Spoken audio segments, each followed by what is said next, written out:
आज हम आए हैं नवसारी एग्रीकल्चर यूनिवर्सिटी। देखते हैं कैसे हमारी वायर्स का उपयोग किया गया अलग अलग क्रॉप्स में। नमस्कार किसान भाइयों, मैं आज फिर से आया हूँ नवसारी एग्रीकल्चर यूनिवर्सिटी, जहाँ पे हमने 2 साल पहले ये ट्रेलेस सिस्टम लगाया था। और मेरे साथ आज हैं दोनों साइंटिस्ट, रौनक सर और चिराग सर। तो ये अपना अनुभव बताएंगे कि क्या क्या हुआ। और एक प्रॉब्लम है जिसके लिए हम लोग आज डिस्कस करने यहाँ पे आए हैं, ये रॉटिंग है या सनबर्न है, इसका क्या सोल्यूशन है, ट्रेलिस में प्रोडक्शन कैसे आता है वो सब देख लिया। लेकिन इस चीज़ का प्रॉब्लम का जो सोल्यूशन है सर, वो आप प्लीज़ रौनक सर, हमारे जितने किसान भाई हैं उनको बताइए। डॉक्टर रौनक पटेल, इधर अभी सीनियर रिसर्च फेलो में जॉब कर रहा हूँ। और मैंने लास्ट टाइम मैंने आपको बताया था कि हमने जब 1 ईयर का प्लांटिंग हुआ था टाइम, तब आपने देखा था कि ग्रोथ कितना था। अब तो बहुत अभी फर्क पड़ ये गया। उसका सेकंड सीज़न है, तो सेकंड सीज़न में आप देख रहे हैं कि उसका ग्रोथ कितना है ट्रेलिस में।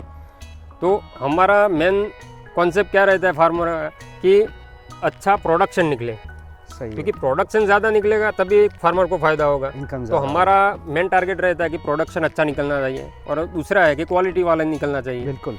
और ट्रेलिस में एक हमें वो एडवांटेज है कि हाइट हम उसकी कम रखेंगे, ये 4 फीट ही हाइट है, ओके, तो इजीली हम उसको मैनेज कर सकते हैं, हार्वेस्ट कर सकते हैं, और नंबर ऑफ प्लांट्स हमारे उसमें ज़्यादा आएंगे। ठीक है। दूसरा, आप बता रहे थे सर कि वो प्रॉब्लम्स आ रहा है, रॉटिंग आ रहा है, ये सनबर्न। सारे किसान भाइयों को ये प्रॉब्लम है रौनक अभी- भाई, इसका सोल्यूशन दो।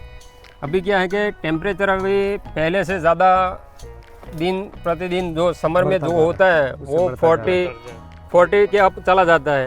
तो 40 के अब चला जाता है तो उसका इफेक्ट प्लांट के ऊपर आता है। आएगा ही। तो सनबर्न, उसको हम सनबर्न इफेक्ट बोलते हैं। उसकी वजह से क्या है कि वो रॉटिंग होता है।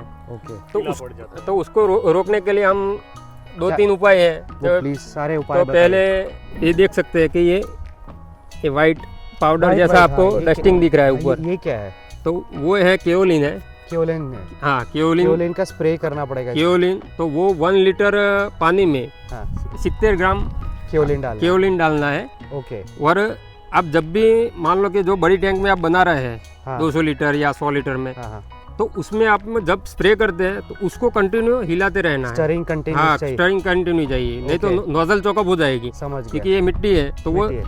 नीचे बैठ जाएगी, तो नीचे बैठ सिर्फ जाएगी पानी तो जो ऊपर रह सक्शन जाएगा। करेगा जो पाइप, तो वो उसमें वो चौकअप हो जाएगा, समझ गया। और नोजल भी चौकअप हो जाएगी। ओके, तो वो एक वाह। बात ध्यान में रखनी है। ठीक है। दूसरा है कि आप उसके ऊपर आप वाइट शेड नेट आप वाइट लगा सकते हैं। शेड नेट लगा लो, हाँ, धूप से बचाओ। धूप से बचाओ। तो वो क्या है कि उसके वाइट की शेड नेट की वजह से थोड़ा हमारा जो टेम्परेचर है वो 60% कम हो जाएगा। 50% भी आता है, 75% भी आता है, 90% भी आता है। ओके, तो कौन तो- सा शेड नेट लगाना चाहिए ऊपर? 50%? 75% आप लगाइए। 75% 50 to हाँ, 75 की रेंज तो- में जाना है। हाँ। ठीक है। अभी जैसे मैंने बताया कि शेड नेट लगानी है, तो आप फोटो में भी देख सकते हैं। तो उसमें कैसे करना है कि आपको यहाँ से 2 या 3 फीट ऊपर ठीक है। वो एंगल लगानी है, उसके ऊपर टी लगाना है। ओके, जैसे मतलब टी शेप में आपको ठीक है। वो 2 या 2.5 से 3 फीट में आपको ऊपर ठीक है।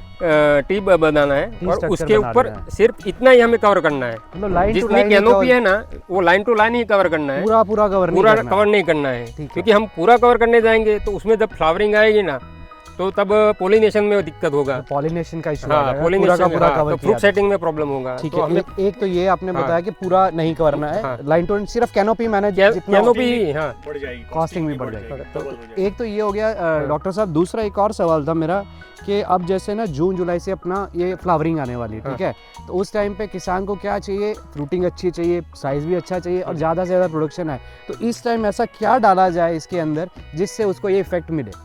अभी आप सर देख रहे हैं कि अभी मानसून स्टार्ट होने वाला है।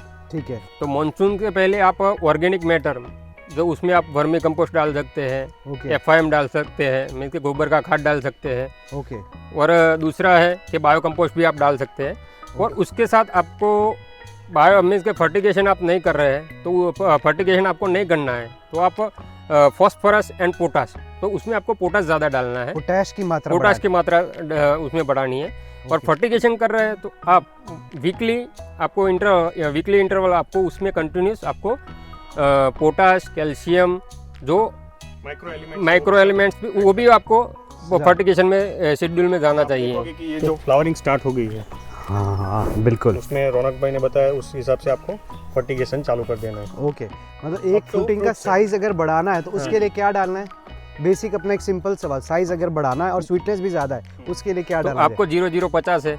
ओके 0050। हाँ 0050 किसान भाइयों ये सुन लीजिए 0050 वो वाटर 50 सॉल्युबल की रहता है, वाटर वो सॉल्युबल। वाटर सॉल्युबल रहता ओके, है। ये एक चीज़ डालनी है, हाँ, और दूसरा है कैल्शियम नाइट्रेट, वो भी अभी इस टाइम पे डाल हाँ सकते हैं। उसमें डाल सकते हैं। ठीक है, तो किसान भाई हमने साइज़ बढ़ाने के लिए और स्वीटनेस बढ़ाने के लिए सर सब कुछ समझा।